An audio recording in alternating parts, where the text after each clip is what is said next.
Hello, എൻ്റെ 24th birthday ആഘോഷമാണിത്. അപ്പോൾ അത് ആദ്യം തന്നെ എൻ്റെ വീട്ടിൽ തന്നെ സെലിബ്രേറ്റ് ചെയ്യാൻ പറ്റി. കല്യാണം കഴിഞ്ഞിട്ടുള്ള ആദ്യത്തെ ബർത്ത്ഡേ ആണ്.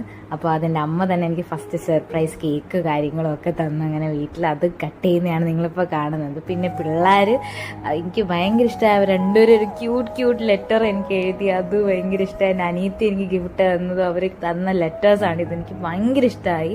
അവർ ഡയറി മിൽക്ക് തന്നു. പിന്നെ അതുപോലെ തന്നെ അനിയത്തി ഗിഫ്റ്റ് തന്നു, അമ്മ ഗിഫ്റ്റ് തന്നു. ഒരിക്കലും പ്രതീക്ഷിക്കാതെ കുറേ ഗിഫ്റ്റ് കിട്ടി. പാപ്പൻ ഗിഫ്റ്റ് തന്നു,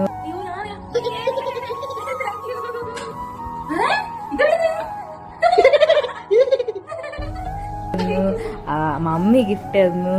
പിന്നെ വീണ്ടും പാപ്പൻ്റെ വീട്ടിൽ കേക്ക് കട്ടിങ് ആണിത്. സത്യം പറഞ്ഞാൽ ഇതൊന്നും ഞാൻ പ്രതീക്ഷയില്ല ഈ ബർത്ത്ഡേക്ക്. കാര്യം ഒത്തിരി കാര്യങ്ങൾ അങ്ങോട്ടും ഇങ്ങോട്ടൊക്കെ ഓടിക്കൊണ്ടിരിക്കുമ്പോഴത്തേക്ക് ഈ ബർത്ത്ഡേ ആഘോഷം സത്യം പറഞ്ഞാൽ ഞാൻ പ്രതീക്ഷിച്ചില്ല. ഒരുപാട് ഹാപ്പി.